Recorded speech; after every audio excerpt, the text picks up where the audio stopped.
So, welcome back to the Defiant Spirit and Wealth 360, where we bring together the ancient Enneagram together with my good friend Michael Feiner and his expertise of wealth. Hey, Mike, Good afternoon, B. How are you? I'm doing well. I'm excited to continue the conversation today. Excellent. Well, it's been the first five have been exciting. I can't wait to talk about what I think the hardest one is today. So, I agree with you. So, anybody who's just joining us, Michael and I bring together the Enneagram together, seeing it through the lens of wealth and finance, investing, but we also, have some one-off fun. And the last podcast we did was a lot of fun. Ted Lasso, the Enneagram of Ted Lasso. So by the time this is out, you will maybe have listened to that as well. That was a really fun one.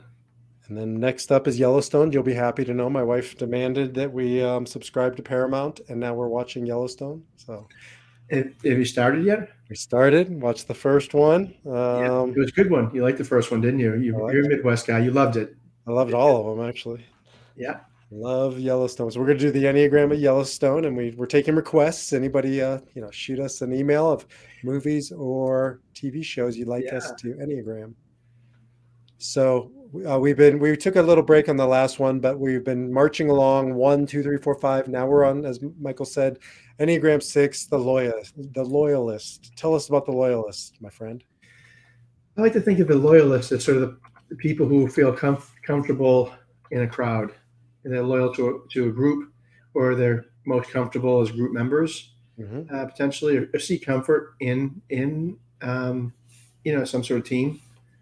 That's a good one. That's true. So I would say that stems from a core fear that all human beings have, but sixes in particular feel it more pronounced, and that is the fear of fear. That is anxiety. That is doubt and uncertainty. And they're right. I mean, I say this all the time about sixes. They're not wrong. The world is precarious, right? We live in a crazy thing called Earth. We just take for granted, like we're in outer space. We're waiting to die. The sixes are just live really close to that reality, and they almost can't compartmentalize it. So there's a lot of fear there. Yeah, and then you take it back to fear, which is the kind of the basis of the system, right? With people's core fear, one to nine. So this is, definitely the most interesting one to me. Number six. So they're afraid. Now they can hide it, they can mask it, they can look almost like they have no fears. So sometimes that's what we call counterphobic, and they come across one way, like very aggressive and intense, almost like an eight or some of the other types. But they're underneath it. Remember, with the Enneagram, it's motivation, it's the why, what's driving this person, and for an Enneagram 6, it's fear. Or they come across as phobic, which is your typical kind of, phobic-y person like Larry David, Curb Your Enthusiasm, Jason Alexander from Seinfeld, Sarah Jessica Parker from Sex and the City. These are very angsty types, and that's a phobic six. So big extreme. And I think, Mike, that's why you said it's kind of hard sometimes to pin down this type. I think so. You've always said that if you can't pin them down somewhere else, they're probably a six. But I think it is hard because a six probably is a lot of the population, probably Yeah. a large percentage I in think it general. said, I think it said that the largest percentage. By definition, they gravitate towards group, towards belonging. And back to what you said, you define them as wanting to belong, and that's partially because of a kind of a herd, a safety in numbers, a belonging, Yeah. loyalty. So that makes It's sense. important, and especially from an investment perspective, they want to belong to when things are going up. They love it. And they go down, of course, they don't love it. No one loves going down, but at least they're comfortable that other people are going down. Misery likes company. But because I think did you explain that they're one of the more anxious They're the groups? anxious type for sure. Okay. Again, how they express that, they may not express their anxiety, but usually they do. And they do it in the form of questions.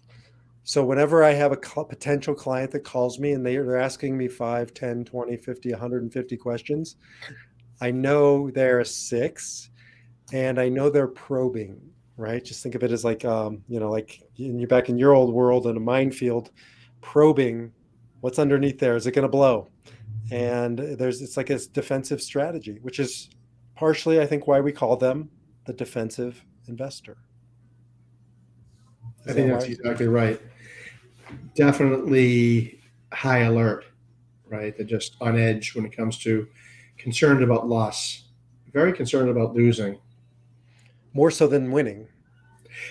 Absolutely, more so. I know there's, I think, something called prosperity theory in in life, but I think in behavioral finance, and it talks about feeling more pain for a loss that's equal to a gain. You feel much more pain for an equal $10 loss than you do for $10 gain. But sixes magnify that astronomically. So, just I'm going to just share a slide real quick. Let's see here. So right here. Um, Also, if you look at it, if you're looking, you don't need me to describe it, but if you're not, I'll describe it. 6 and 3 are connected by this line. In some ways, they're yin and yang.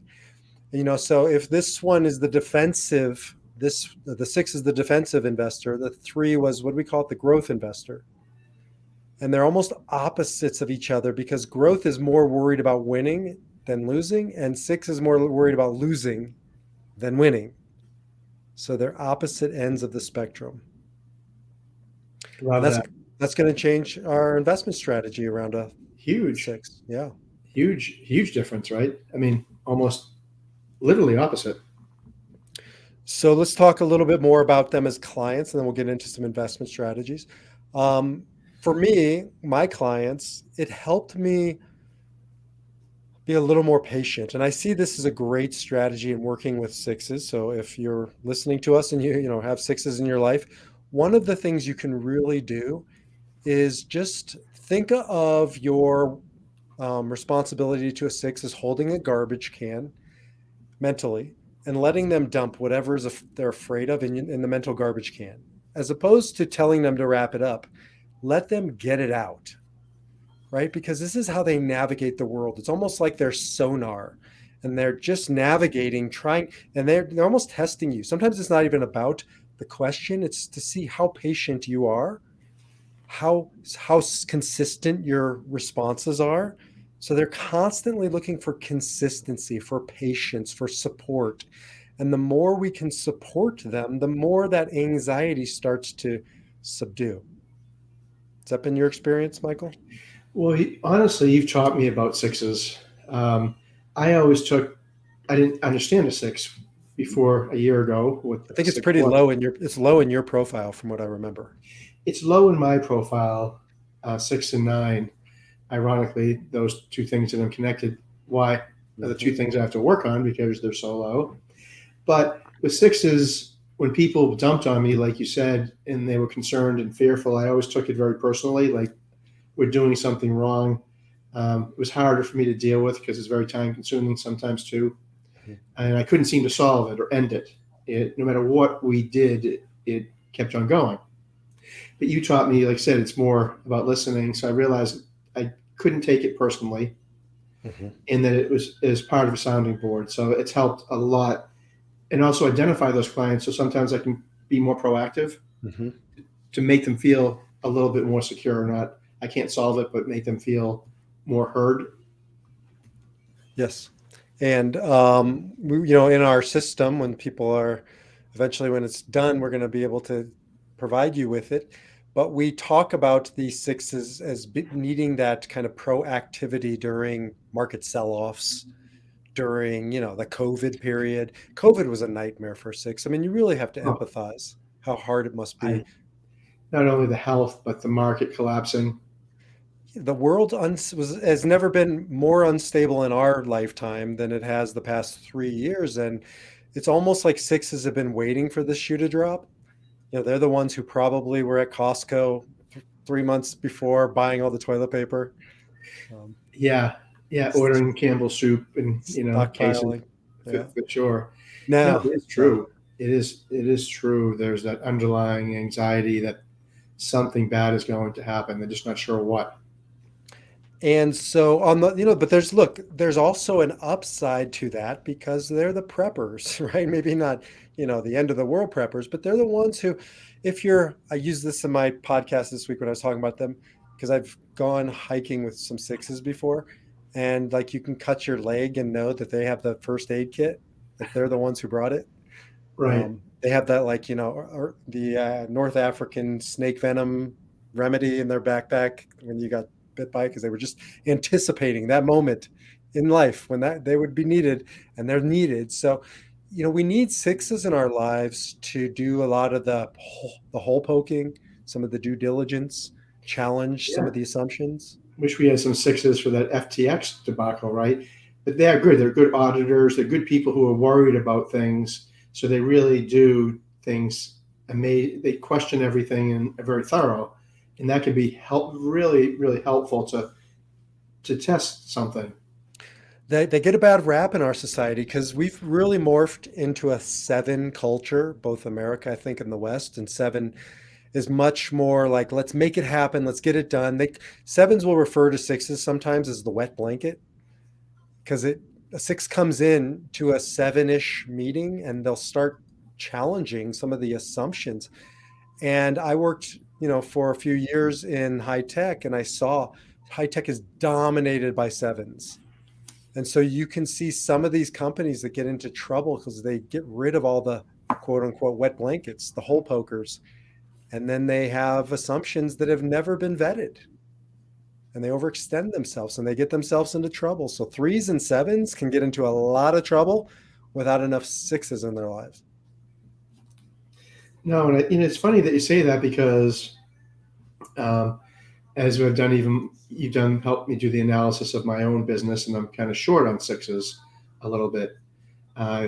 Nines, ones, a lot of other things, shorter sevens also, and it's interesting uh, as we look to add people and stuff. You kind of want to round the team out with that skill set, because that's a skill set too in so many ways, to look for the pitfalls, the problems, the things that you might not think about, because they do tend to be. Where I'm a three, I'm very optimistic. That can be a very big weakness, to always want the positive things to happen. And sixes, I think, are very pessimistic, if I'm not mistaken. Yeah, and they serve a very important role in our society. They're the whistleblowers, right? They're the ones, I think of, what was that movie, Aaron Brockovich, Mm, right? Like they go up against the system because on the one hand they're afraid, but on the other hand they're super courageous. You look at healthy sixes, and they're committed. So that's the loyalty piece. They're committed to the ideology no matter what people are saying around them. So they're the ones who blow the whistle on the Enrons and the water deal and Aaron Brockovich, and they go against the systems as much as they join them if they feel betrayed by the system, by the leader. So they can go in on one direction of becoming very fearful and meek, and or they can become very courageous, the most courageous among us, and stand up to the inconsistency, stand up to the betrayals. The flip side too, Michael, as you know, is once you have the loyalty of a six and you've earned their trust, answering all those questions, proving out that you can manage their money, they're clients, they're friends, they're partners for life. yeah, no. Once they're part of your posse, they're the best, right? They're with you, which is probably their superpower, right? I mean, they're just loyal, like you said. It can be their superpower and it can be their kryptonite. Depends on what they do with it. So how does this? Well, also, I guess one other thing before we jump into some investing and financial strategies, you said to me a while back, and this one's really stuck with me, that if we were to give the stock market an Enneagram type, probably it's a six. What would you describe that to our listeners?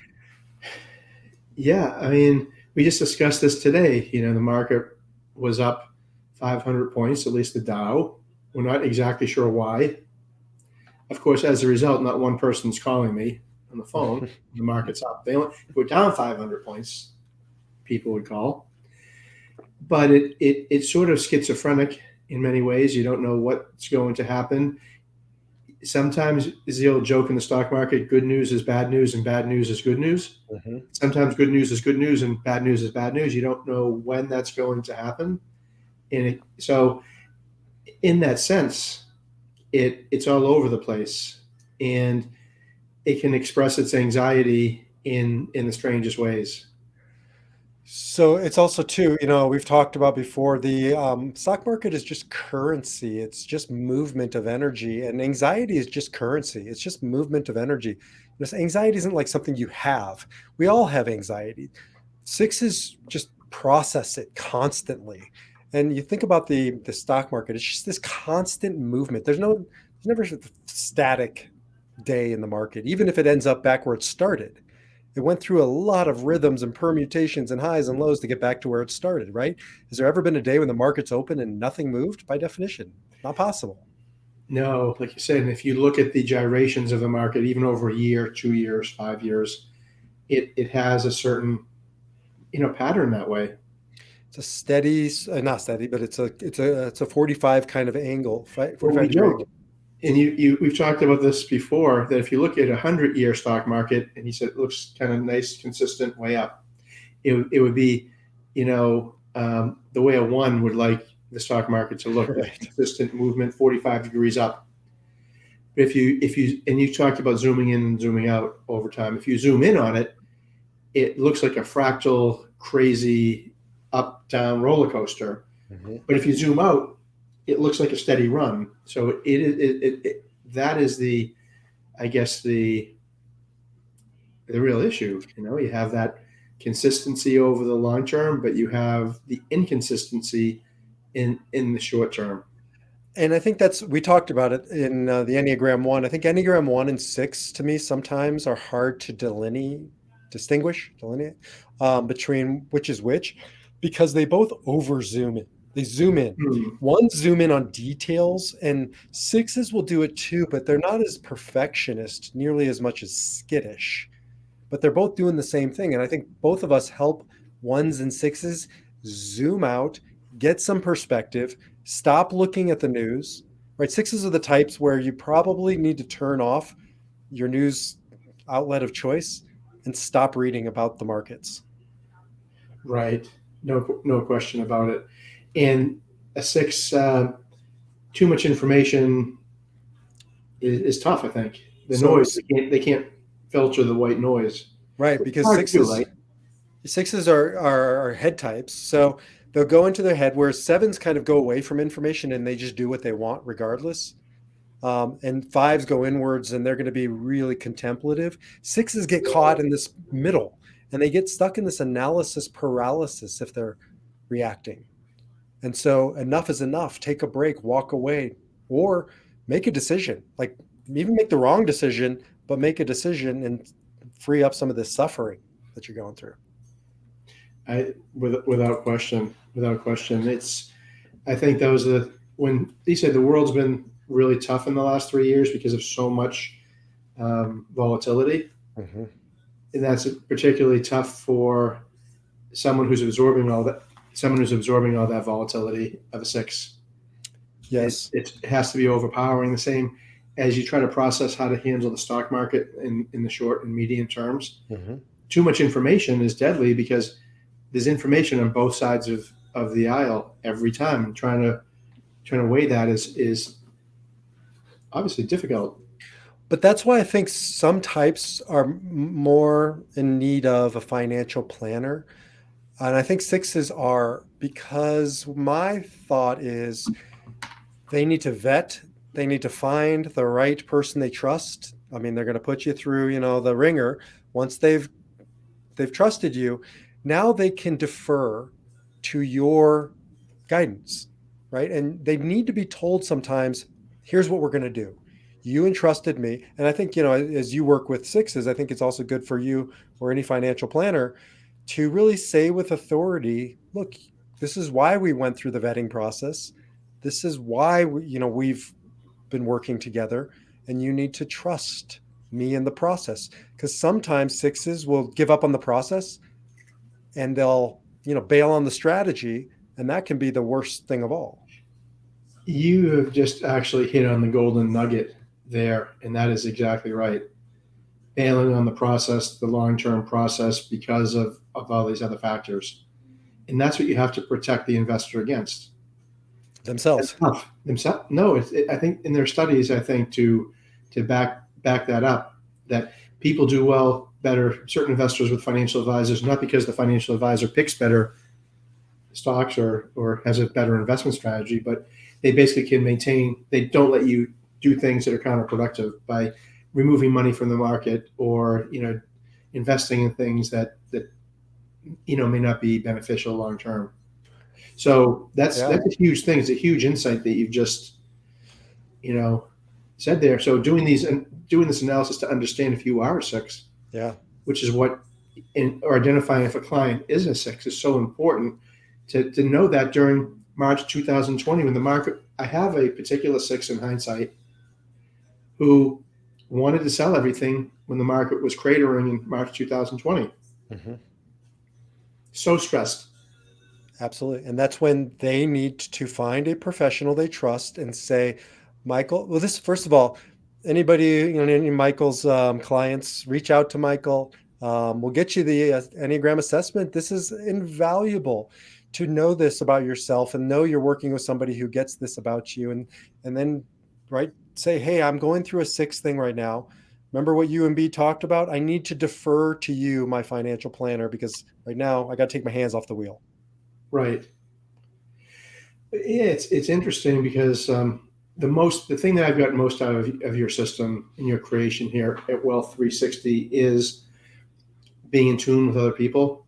And Mhm. I've talked to different clients who will say, "Hey, I talked to this attorney that I'm working with, but we just don't connect." Or I've talked to this insurance guy, or I've talked to this planner, we just not connecting.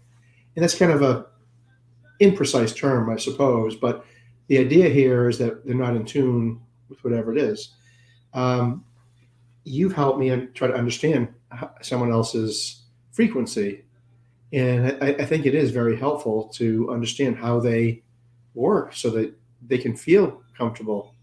Because people don't go to advisors or leave advisors or or whatnot because of performance per se, unless it's terrible, of course. They go because they don't have that connection, which is another insight that we've learned through this process.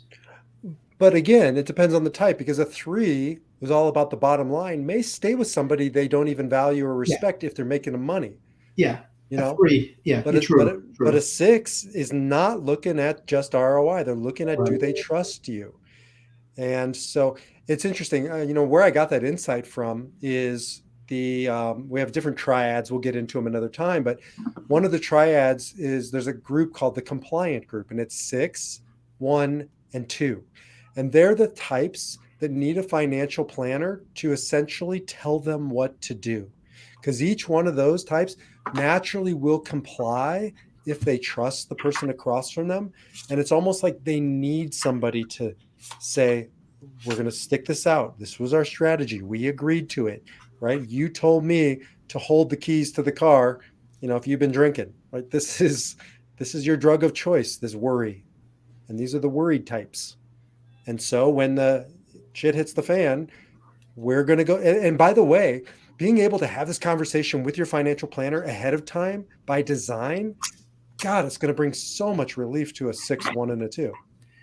No, since you've done this, the six that I talked about in March 2020, I know that six, we talked about it a bit, saying this is your anxiety, your anxiety type, how you react when the markets go down. So the next time the market goes down, let's prepare what we're going to do in advance so we Yes. don't react at that time. And guess what happened? We did this in the summer. And when the market went down in October, they came in and they said, wow, this is what happened. So we want to do some buying for the long term potentially. It feels uncomfortable, but I know we've talked about this. The markets come back and now they're like, it's like cruise control. It's like we know it's going to happen, right? The market is going to go down every, irregular intervals. So an Enneagram 6 walks into a room and they are anticipating, they're the ones who know that there's a fire exit and that maximum capacity in this room can only hold 326 people. So they want to know ahead of time where those exits are, or what's the plan? They're the ones who read the instructions on the wall, don't take the elevator, take the back stairs. And what you're doing is you're helping them look at the fire exits before there's a fire, because there will be a fire. Absolutely. And tell them in advance there's going to be the fire. This is what we're going to do. So be ready. Here's what we're going to do. And I think they feel, well, not perfect or perfectly comfortable. They feel good when I've noticed they do feel good. And you help me with this. They feel good when they have a plan during the emergency, as Yes. opposed to a 7 or maybe a 3. Don't care. They'd rather maybe do it on ad hoc or on the hip or, non-deliberately. But a 6 appreciates deliberate plan.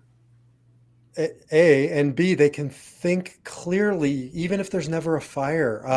We'll get into instincts another time, but self-preservation instinct and 6 are the same thing essentially. So my wife isn't a 6. Ariella is a self-preservation 4, but she looks like a 6 in that self-preservation. And we'll go hiking, and she'll hear a crackle in the background, like a bear stepping on a twig, and you can see she's gone. Like she's not. I got to stop talking. I know it wasn't a bear. Like I know it was just some dog. I know it was our dog. I don't worry like that, but I've stopped talking to her in those moments because she can't hear me. She needs a plan. She needs to know we're okay. And that's a 6. And what you're doing for them is you're giving them, okay, when you hear the the warning signs, right, you're going to have a plan in hand. So even before they get to that situation, they feel confident, they feel secure, they can hear you, they can communicate far more effectively than when there's a bear, when there's a fire, when Yeah. there's an emergency. No, it was a huge difference to the 6s, and in 8s are a little bit like that too, which we'll probably talk about in a couple of weeks. Not so much in that, but just to know that you have a plan. They don't care about. Yes. I I don't mean, want to hear the details they of don't it, want to hear the right? details of the plan, but they want to know that they're yes, I have a plan, right? Where other people don't care as much that I have a plan. They want other needs, but I've noticed that in the 6 and 8s, it's like if you have a plan for them, you can build that rapport and trust. How Totally. you execute it, it's different. So, we'll And those are talk my about two it. hardest. Those I said even day one. I said 6s and 8s are my hardest. People to help. So 6s and 8s, 4, 6, and 8 is part of the reactive group. And so 6s are the reactive, 8s are reactive, 4s are reactive. And that's ready, fire, aim. That's just do something. And what you're saying is your job with them is to say, we're doing something by not doing anything. That's doing something. That was the plan. That when it hits the fan, we're going to not do anything. And for a reactive type, because I'm one, I just need to know that Mick is keeping me on plan. He's got this. 6 is going to be the same way, but they're going to want to know the details. That's the big difference. Yeah, but I mean, of course, you boil this down to all of this, which is why you're the grandmaster of the all 360 Enneagram system. But that insight is so important. It makes all the difference in the world to helping someone and helping myself deal with issues too, and communicating with someone. Like all you need is to discuss the plan in advance. And wow, it's not that hard. Like I have the plan, and some people like, no, I don't want to know the plan, just that you have the plan. And some people like, I don't care that you have a plan, You're but not, yeah. the plan's the same, right? Generally, it's just how you address the plan to someone. Also, isn't it interesting that if you did that to a 7, and we'll talk about it next week, all this stuff we're talking about, you're going to be losing the 7. The very thing that secures the 6 makes the 7 wary about doing business with you. I told you what happened. I think we talked about what happened when I have some, really fun extroverted 7s who I used to show up with like these PowerPoint presentations and Excel spreadsheets of numbers. And I put everything up and go through this detail. Of course, in hindsight, about 36 seconds into the presentation, they were probably thinking about Yellowstone, and it never resonated with them. Yeah. Then you taught me about this. I went over another same meeting with nothing except to talk about things. We actually never talked about a number, anything. It was just a conversation. We had dinner, we did some other things, and the relationship improved so much because they want me to take it, but they didn't really want the details. And then I learned the opposite about the 5s. just give them my PowerPoint and the numbers and just don't talk about anything else, and they're happiest. Yep. So, And I sixes mean, are right really, in the middle. Sixes want the that's right. PowerPoint and they want to talk, Yeah. process. So it's, I feel like I've been naked this whole time, not knowing this information, because some of this you can intuit, right? You just some of it's intuitive with people, but being able to hit it in advance to know how to, like you said, what resonates makes a big difference. Also, because you're not a one person show, you have a team. And so now, yes, you can intuit it and you're very intuitive, but now we have a system where we can create, like we have a risk and reactivity section in our Wealth 360, and it shows you that that sixes don't like risk and they're highly reactive. Well, now your team knows we need to call because we're in the middle of COVID and we need to call Mrs. Smith, who's a six, 10 times more than Mr. Smith, who's a seven. There you go. It You know, literally is. It literally is 10 times more. literally, just it's a 10x around anxiety. And so now we can create a culture where everybody's talking about, oh, Mrs. Smith is a six, not to reduce her, but to see her, to give her what she needs.